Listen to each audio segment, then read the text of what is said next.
My name is Vanessa. I'm 28 and I've loved classic cars since I was a kid. I spent 5 years working 70-hour weeks to buy my dream car, a 1969 Corvette Stingray in rally red.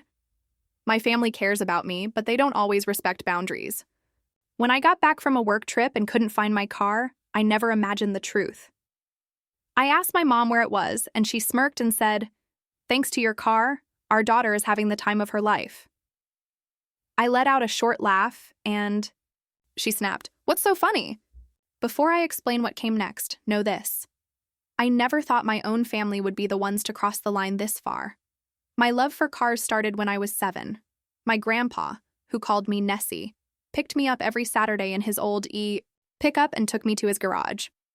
While other kids watched cartoons, I learned how engines work, how to change oil, and how to take things apart and put them back together. Grandpa used to say, "Cars aren't just machines, they have souls." I believed him, especially when he showed me his pride and joy, a 1969 Corvette Stingray in rally red. The shape, the sound, the shine. It felt like magic. I whispered to myself then, "One day I'll own one just like this." That promise guided so many of my choices. My parents, Robert and Diana, never really understood why I loved cars. My mom would sigh and ask why I couldn't be into ballet or painting. My dad looked confused and a little disappointed when I came home with grease on my hands. My younger sister, Heather, was their opposite of me. Soft, traditionally feminine, and into the right things. When she wanted dance lessons at 6, they paid for the best studio in town. When I wanted auto shop at 12, Mom said we couldn't afford it. That pattern never stopped. Heather got designer clothes. I got hand-me-downs. Heather got a huge Sweet 16. I got a cake and a card. She got a new car for graduation. I got fee waivers and a talk about student loans. I loved my sister. It wasn't her fault.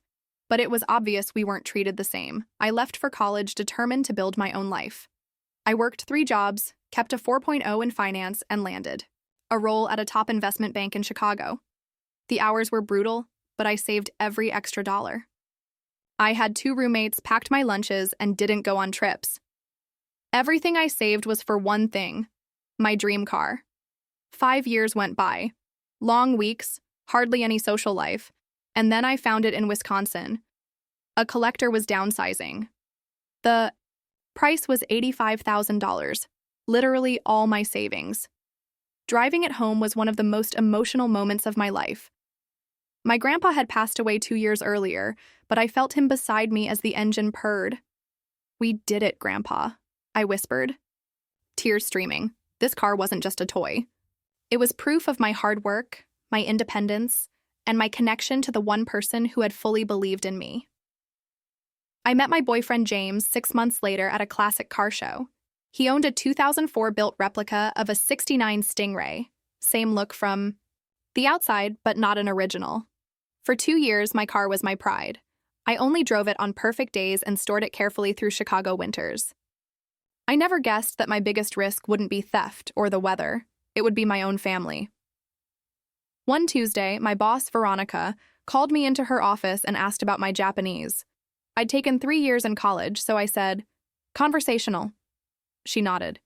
"Good enough. I need you in Tokyo. Patterson Financial wants someone who understands both American and Japanese business culture." It was a career-making opportunity. 3 weeks abroad, leading a huge pitch. I said yes. I worried about leaving the Corvette. There had been break-ins in my neighborhood. I figured my parents' garage in Glenview would be safer. I brought the car over the night before my flight. My dad admired it and said Grandpa would be proud. I gave him instructions. Start it once a week and let it run. Don't drive it. Use the fitted cover. Don't let anyone else touch it. He was offended, but said he'd treat it like gold. At dinner, Heather joined us and complained about needing a vacation she couldn't afford. My mom suggested my dad help. He mumbled about money being tight. I bit my tongue. James and I had a security plan. The morning after I left, he'd swap his replica for my real Stingray so it wouldn't sit in my parents' garage. His replica looked nearly identical from the outside and was worth far less. He confirmed he'd do it. I flew to Tokyo feeling like we'd covered every angle. The trip was a success. We signed Patterson for $12 million, and Veronica hinted at a promotion. Toward the end, my mom texted, "We have a big surprise for when you get home." I figured a dinner. I landed on a sunny Tuesday, hopped in a taxi to my parents' house, and texted James to meet us to swap cars back. The garage door was open. I saw Dad's sedan and Mom's SUV, but not my Corvette. My stomach dropped. I asked my mom where it was. She looked defensive. My dad looked guilty. "Something came up," he said. Mom squared her shoulders and said, "Heather needed help." Once-in-a-lifetime opportunity. I didn't understand until she showed me Heather's Instagram. There was my sister on a cruise ship in the Mediterranean with a drink and designer sunglasses. The truth hit me. "You sold my car," I said, barely above a whisper. Dad used his soothing tone. Heather was going through a rough time. All her friends were going, and she would have been left out. I raised my voice. "So you sold my car?" Mom waved it off. "You make good money. You can get another. Heather needed this to network." I told them it was registered in my name and they had no right. Dad said they'd told the buyer I'd authorized the sale. The room spun. "Do you know what that car meant to me?" I asked, voice breaking. Mom said, "It's just a car. Family matters." Dad added that Heather was stressed at work. I laughed without humor. I'd worked 70-hour weeks for 5 years. They never sold anything of theirs to make my life easier. Mom said I was strong and Heather was sensitive. The double standard took my breath away. "How much did you sell it for?" I asked. Dad said, $50,000. I gasped. "It was worth $85,000. Did you even research it?" He said the buyer told them it was fair and they had to move quickly, before I got home. They'd rushed it on purpose. "Who did you sell it to?" I asked. They said a collector from Indiana, couldn't remember the name. My phone buzzed. "James. Just pulled up. Where's the Stingray?" And in that second, I remembered our swap. I started to laugh, which annoyed my mom. Then I said, "You didn't sell my car." They looked confused. I brought James inside. "The car you sold wasn't mine," I said calmly. "It was James's replica." The color drained from their faces as I explained the swap. They had sold James's car without his permission. His car looked like mine but was worth around $30,000, not $85,000. "You committed fraud," I said. "You sold property that wasn't yours. You forged documents." James added that in Illinois this could be a Class 1 felony if the value was high enough, and wire fraud could add more time. My mom started crying. They tried to say they didn't. "No." I said I hadn't tricked them. I had protected my car because deep down I knew they might not respect my boundaries. Then the buyer called. He said he was having trouble with the title transfer. I realized I had a choice: protect my parents or tell the truth immediately. I asked for an hour and hung up. I told my parents they'd have to be honest with the buyer and make this right. They begged me not to let them go to jail. I said I couldn't promise anything, and that what they did was illegal, and the car belonged to James, not me. James said the first step was to find the buyer's info. We stepped outside to talk. He asked if I wanted to press charges. I said I didn't want my parents in prison, but they needed real consequences. Inside, my parents gave us the paperwork. It was worse than I thought. They'd forged my signature and used a wrong VIN. We decided to consult a lawyer. The next morning, they showed up at my apartment, panicked. I told them we were meeting a criminal lawyer named Alicia that afternoon. They begged me to promise I wouldn't press charges. I said I couldn't. Alicia listened and said plainly that this was grand theft auto and likely wire fraud, each with serious prison time. Our options: press criminal charges, sue in civil court, or try to settle privately with a binding agreement for repayment and conditions. She said the cleanest fix for the buyer was to unwind the deal, return his money, and get the car back. That meant my parents needed $50,000 fast, plus extra for his trouble, before he went to the police himself. We called the buyer, Peter Donovan, and set a meeting halfway to Indianapolis. We told him everything. He was angry but listened. We offered a full refund plus $5,000 for the hassle. He agreed if the wire cleared before he released the car.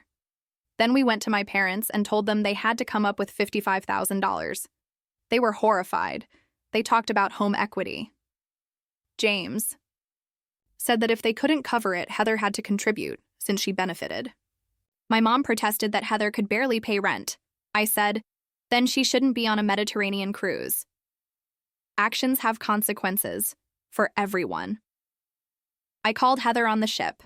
I told her what happened. She laughed at first and said, I could buy another. I said it wasn't my car, it was James's, and they could go to jail. She went quiet. I told her to get off at the next port and fly home. She tried to say she didn't ask them to sell anything. I reminded her of how she had pushed and played helpless until our parents solved her problems. She said nothing. She came home early. After 2 tense days, we had a plan. My parents would take a home equity loan for $40,000. Heather would put in $10,000 from her savings. My mom would sell jewelry for the last $5,000. James added one more term. A formal apology, signed and notarized, promising never to touch our property or make decisions about it again. My parents resisted at first, but he said it was that or the legal route. They agreed. We signed with Alicia present. The money was wired to Mr. Donovan, and he returned James's replica, undamaged. My parents apologized to James in person. My dad said, "We were wrong. We disrespected you and Vanessa. No excuses." James accepted, but forgiveness takes time. We also held a family meeting. Heather was angry and tearful. She said she didn't sell the car. I said she had pushed our parents into paying for a life she couldn't afford, over and over. She yelled that I was jealous because our parents loved her more. The room went quiet. Even our parents looked shocked. I asked if she believed that. She said they had always given her more and protected her. I told her that wasn't love. That was enabling. My dad, who rarely challenged anything, said quietly that I was right. He admitted they hadn't helped her grow up. That changed the tone. We had the most honest talk we'd ever had. It wasn't pretty. There were tears and hard truths, but it was real. It felt like the first step toward healing. Over the next week, the plan came together. The loan went through. Heather sent her share. Mom sold jewelry. We got the car back to James. The notarized apology was framed and hung in my parents' house as a reminder. The immediate crisis was over, but we all knew the emotional fallout would take longer. A month later, I went to dinner at my parents' house. The mood was careful but hopeful. My dad had taken a weekend construction job to help pay the loan. My mom's rings were gone, sold to make things right. Heather was late because of work at a new entry-level job that paid less but offered a future. She showed up looking more grounded and less showy with a different attitude. James came too, at my parents' invitation. I wanted them to see us as a team. Dinner was small talk at first, then shifted. My dad said Uncle George was thinking of selling his old pickup, the one that had been in the family forever. Then he surprised me. He said he wanted to buy it and fix it up, and asked if I'd teach him. He said he never really tried to understand my passion before, and he wanted to learn. It wasn't about the truck. It was about him meeting me where I am. I said I'd love that. My mom gave James a framed title to his car with a handwritten promise about respecting our property. She said she was still learning about boundaries. Heather asked about my day and remembered the Tokyo account that led to my promotion. She seemed proud of me, truly proud, not competitive. Small things stood out. My dad asking my mom before putting food on her plate. My mom stopping herself from speaking for Heather. Heather offering to help clean up. Little signs of change. Before we left, my mom pulled me aside. She apologized again, not just for the car, but for the years she dismissed my feelings and pushed me to be strong while protecting Heather from everything. She asked if I could forgive them. I told her forgiveness is a process, but seeing real change helps. On the drive home, the steady sound of my Corvette was comforting. The car still connects me to my grandpa and my hard work, but now it also represents a turning point. A hard, painful moment that forced my family to face long-ignored patterns. Sometimes what you value most becomes a test. I don't regret holding the line, Letting it slide would have reinforced everything unhealthy. We found balance, accountability without cutting family off. I couldn't have done it without James. The next morning, I drove along Lake Michigan like I've done so many times. The sun sparkled on the hood and the wind felt clean. The car is still metal and glass, but what it stands for has changed. It's about self-respect and clear boundaries. It's about loving family enough to say, "This isn't okay," while leaving space to make things right. The road ahead won't be perfect, but for the first time in a long time, I feel hopeful. Not because a car was saved, but because something in us shifted, and that's worth more than anything.